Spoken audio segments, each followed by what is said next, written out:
Bonjour Agnès Pannier-Runacher, vous êtes secrétaire d'État auprès du ministre de l'Économie et des Finances.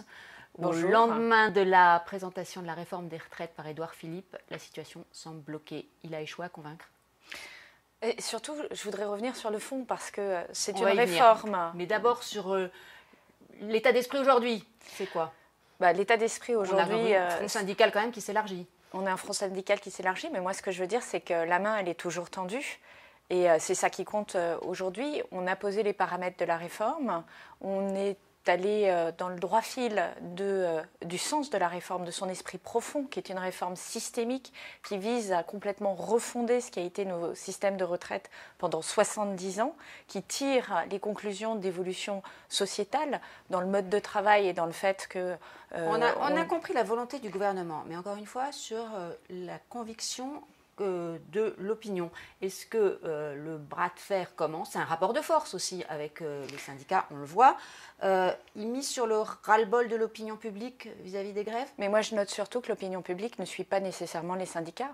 Et ça, il faut aussi en avoir confiance.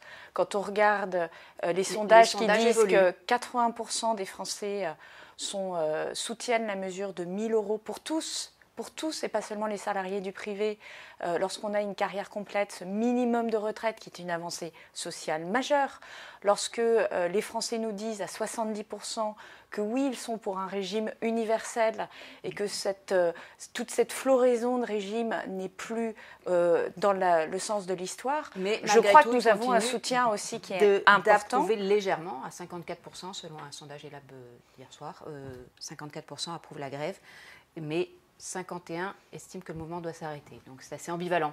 Exactement, et c'est pour ça que nous avons fait la clarté sur nos propositions. Une clarté qui n'est pas une surprise, c'est ce qu'on avait dit, puisqu'on dit ce qu'on fait, on fait ce qu'on dit. Et nous avons une main tendue en direction des syndicats pour qu'ils reviennent à la table de négociation. Bruno Le Maire a dit ce matin sur France 2, il y a une marge de manœuvre, selon ces termes, il y a un espace pour la négociation. C'est la réponse à Laurent Berger qui disait hier la ligne rouge est franchie? Tout à fait. Je crois que nous avons posé les paramètres de la réforme. Nous avons nommé aussi une situation qui était réelle, l'éléphant qui était dans la pièce. Nous faisons une réforme systémique et nous voulons que cette réforme systémique, elle soit juste dès le départ. Et donc, lorsqu'on nous dit qu'il y a un déséquilibre à laquelle on ajoute cet âge d'équilibre, les 64 ans. Mais parce que c'est ça qui est difficile à comprendre. C'est ça qui est systémique aussi. Si vous partez avec une réforme qui est déséquilibrée dès le début, vous mentez aux plus jeunes.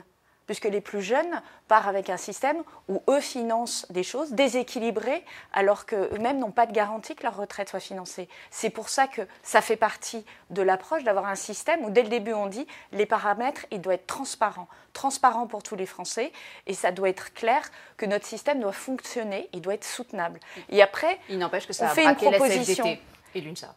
Je le comprends, c'est effectivement un point de sensibilité, mais lorsqu'on est d'accord à 95% sur la réforme, parce que c'est ça qu'ils nous disent, on est d'accord à 95%.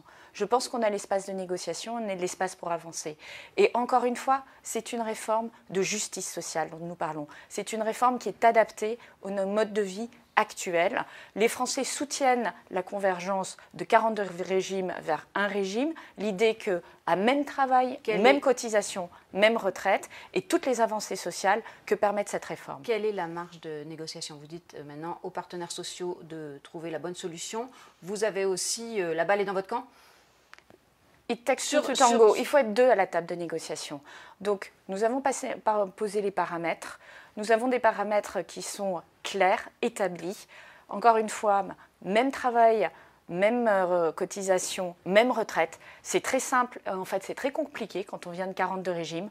Nous laissons le temps aussi au régime de faire une transition parce que c'est difficile pour des gens qui qui ont construit leur retraite dans un état de changer du jour au lendemain. Effectivement, les générations nées avant 75 ne sont pas concernées. Voilà, et celles qui sont après 75 verront le régime s'appliquer progressivement. Ce n'est pas 0,1, dès que vous êtes né à 75, vous avez l'ensemble de la retraite.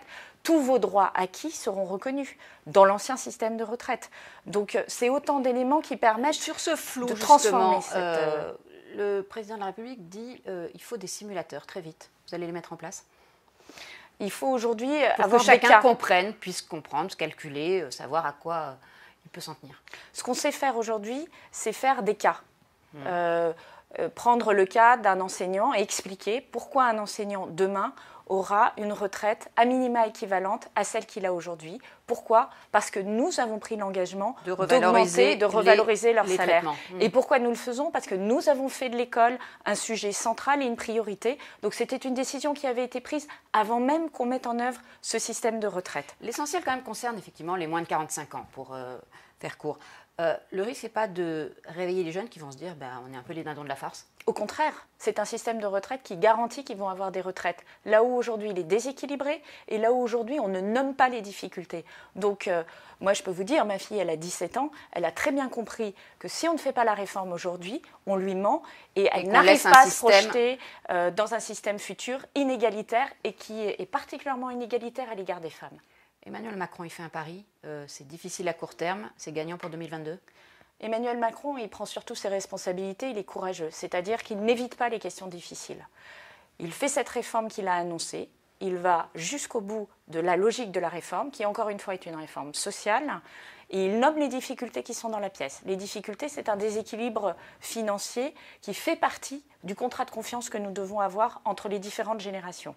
Faire une réforme qui ne fonctionne pas dès le premier jour, c'est mentir aux Français.